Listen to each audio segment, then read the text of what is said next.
Sa problema ng kawalan ng tubig para sa residente ng Metro Manila, nararapat bang gumastos ng higit sa 70 bilyong piso para sa pagpapadala ng tubig mula sa Laiban Dam na 70 kilometro ang layo mula sa Metro Manila? Bukod sa napakamahal ng proyektong ito, papalubugin nito ang 7 barangay. Palalayasin ng 4,413 pamilya kasama ang mga kapatid nating katutubo. Papatayin ang 4,000 ektaryang kagubatang tahanan ng mga usa, baboy ramo, labuyo, alamid, musang at sari-saring hayop.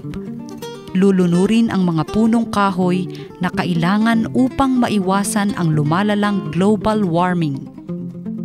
At tataas ang presyo ng tubig, pambayad sa ginastos ng MWSS sa mamahaling proyekto. Sa Wawa Dam sa Montalban, na 11 kilometro lang ang layo sa Maynila, walang ilulubog na mga tahanan, walang palalayasing mga katutubo, at higit sa lahat, tiyak na mura ang presyo ng tubig. Kailangan lamang hubugin at tamnan ng mga puno ang kapaligiran. Dagdag pa riyan, maaari ring isagawa ang mga sumusunod na alternatibo para maiwasan ang proyektong Laiban Dam.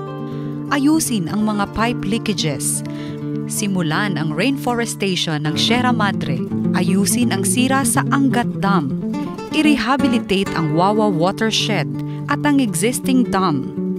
Ipalaganap ang kahalagahan ng pagtitipid ng tubig. Maglagay sa mga malls ng waterless urinals. Maglagay ng rainwater harvesting facility. Para sa mga golf courses, ugaliing ipunin ang tubig ulan upang huwag nang makihati sa paggamit ng tubig.